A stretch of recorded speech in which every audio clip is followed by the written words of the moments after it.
Put your hands together. Welcome back to the Comedy Cellar stage, Vineet, Venkat.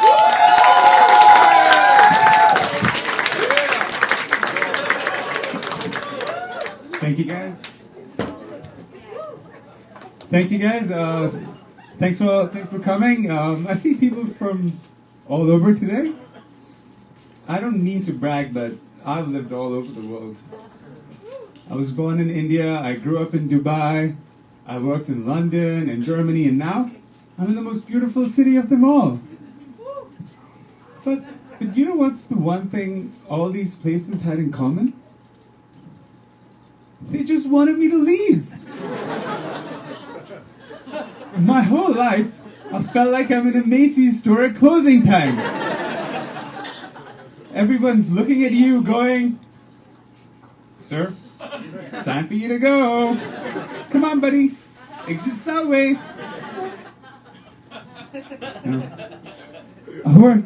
I work so hard to be accepted in these places, but I always fall short. Now I know what it feels like to run for president as a woman. I feel your pain. It's brutal, I understand. Another thing that makes me feel out of place is that I've been on a visa for 26 years of my life. Work visas, visit visas, you name it, I've had them all. I've had so many visas that I've had to staple 3 passports together to fit them all. And when I hand this out to a TSA guy at the airport, he goes, "Sir, ask for your passport, not your Harry Potter collection." When you're on a visa, you feel like you're being watched at all times. But it's not all that bad, you know. It's made me a model citizen. The last time I jaywalked, it was 1994. And back then, it was just called crossing the road. You might ask, if you feel so out of place, why don't you just go back to India? You seem like a nice brown dude. But I don't fit in there either. I left India when I was 3 years old. You know, I'm like a wolf that left the wild and was raised in captivity. When I go back to the Indian wolf pack, just come along with me on this.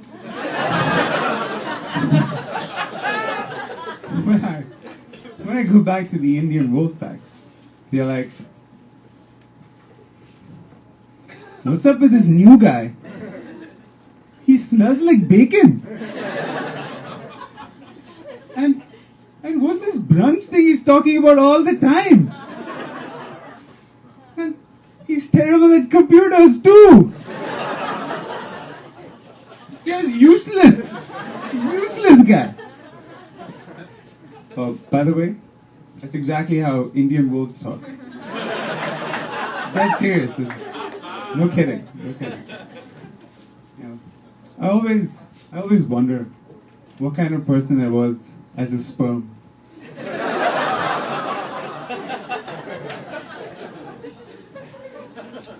I couldn't have been a very capable one. For one thing, I hate swimming. And I hate living in tight spaces with millions of others. That's why I left India.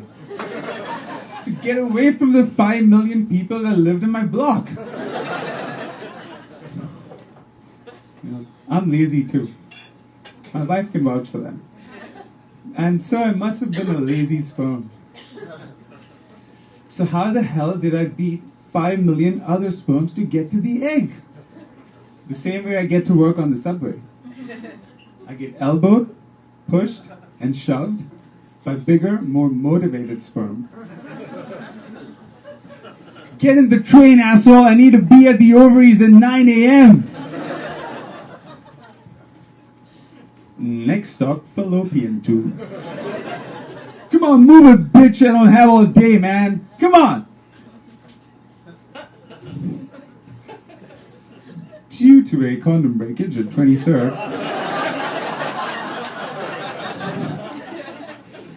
this train is out of service.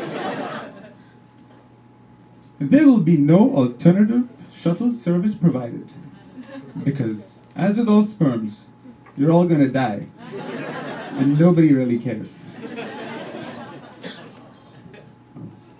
If you can't tell, I'm a little paranoid about fitting in.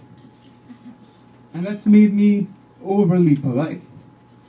And New Yorkers are getting a little uncomfortable about this. I'll explain. So, I say things like, oh, thank you for holding the door for me. You're so kind. Oh, thank you. It's a revolving, weirdo. Oh, thank you. Thank you for letting me sit next to you at McDonald's. You're so kind. Hey, look, man. I don't have any money, all right? I'm homeless, too. And finally, thank you all for listening to me. Thank you so much. Thank you, guys.